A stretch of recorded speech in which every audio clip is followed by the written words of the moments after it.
What's up, guys? Swift here, covering everything Chicago Bears. Today I want to talk about another potential breakout candidate for the 2023 season and someone that a lot of fans seem to have written off after last year. Before I get into the video, I know some people leave early, so hear this. Trevis Gipson was double teamed more than anyone in the NFL other than 4 players last year. I'll get more into it in just a minute. I had planned on making a Trevis Gipson video for a while, but a comment I got yesterday made me decide to go ahead and make this one. My man Space Ghost had something to say about Trevis Gipson. No hard feelings towards Space Ghost, I just want to cover a small portion of his comment out of context because he's not the only Bears fan that feels this way about Trev. He said Gipson did next to nothing last year, and I don't even know why he's still here. I guess they are desperate enough to give him a few more games. Let's not give my man a hard time. I just wanted to bring up his comment because a lot of fans feel this way about Trevis Gipson. I even heard CHGO and other Bears media not talking highly about him either. I think it's important to point out that Trevis Gipson has a ton of potential. He's also entering the final year of his rookie contract, and he's due to hit free agency after this season. I've already talked plenty about how much Trev was double teamed during the 2022 season, especially after Robert Quinn was traded. But even I didn't realize he drew this many double teams. He drew the 5th most double teams in the entire NFL. More than Micah Parsons. Way more than Hassan Reddick, Von Miller, Kayvon Thibodeau, Nick Bosa, Montez Sweat, Chase Young, and everyone else other than 4 guys. I'm going to pull up a chart courtesy of Seth Walder from ESPN Analytics. This is the pass rush win rate and pass rush double team rate chart. Now, even if you can't see the chart, I'm going to make it simple and explain what is on here. I have circled Trevis Gipson on the chart. Anyone to the left side of Trevis Gipson was double teamed less than he was. He drew the 5th most double teams in the entire NFL last season. This double team win rate chart works like this. The further to the right a player's name is, the more double teams he drew.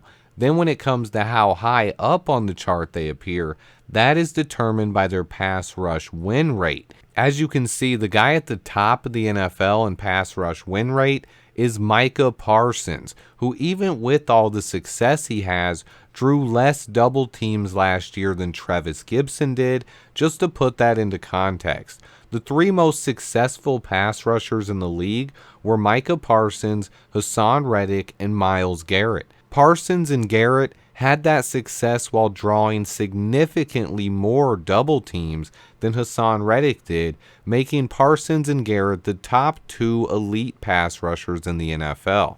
But back to Trevis Gipson. His double team rate is higher than 98% of the defensive ends in the league. Only Myles Garrett, Jerry Hughes, Zadarius Smith, and Aiden Hutchinson drew more double teams than Trev.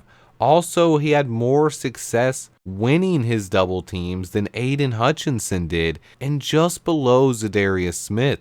Trevis fits the mold of players who should improve drastically with the additions to this Bears defensive line. I expect Trevis to be the one remaining starter from last year's front 4. If he doesn't win a starting job, I expect him to be in the pass rush unit because his pass rushing grade has been much better than his run defense. His run defense was just not good last year. He graded out at 39.7 versus the run, but he had a much more respectable 59.1 grade as a pass rusher. He led the team by a large margin with 30 total pressures, 20 hurries, 7 quarterback hits, and he also had the most sacks on the defensive line with 3. On top of that, if we go back to 2021, Gipson graded out really well with an 87.0 grade as a pass rusher, but still struggled a bit versus the run with a 50.8 grade in that area. In 2021, the NFL credited him with 7 sacks, but curiously enough, PFF gives him credit for 10 total sacks in 2021 to go with 27 pressures and 5 forced fumbles. If Trev can bounce back and provide that kind of production this season, he could definitely earn an extension and will greatly improve this defensive line and fill the biggest question mark about the entire roster: who will get after opposing quarterbacks? Trevis Gipson has a chance to be one of those guys. I don't think his 2021 season can be written off. He was learning a new defense last year, and he was one of the most double-team players in the entire league. If anything, him drawing this many double teams should at least open things up for DeMarcus Walker, Gervon Dexter, and Zach Pickens. But with all those upgrades and Andrew Billings on this defensive line, there's no way teams can double-team Trevis as much as they did last year, at least in my opinion. That alone sets Trevis up for a potential bounce back or breakout season, however you want to classify it. When it comes to this offseason, this defensive line has improved dramatically. They have been upgraded on the interior and at the defensive end position with Rasheem Green and DeMarcus Walker. Most fans and media have written off Trevis Gipson already, but I believe that's a bit premature. He was only 25 years old last season, and he's about to enter the prime of his career. He will be 26 years old this year, and PFF has credited him with 13 sacks and 57 pressures over the last 2 years. That is by far the best on this Bears team. His double team rate alone is reason for optimism in 2023. I recently did a video on another edge rusher with some potential to break out this year, Dominique Robinson. On top of that, I did an all-22 on DeMarcus Walker, and I believe after the draft now, that DeMarcus Walker is going to be playing the majority of his time at left end on defensive line. Overall, this defensive line should be much improved going forward. I, for one, cannot wait for the season to get started. We are into July now and have training camp coming up in just a few short weeks. The Bears announced public practice times for training camp and the week of practice they will be doing in Indianapolis.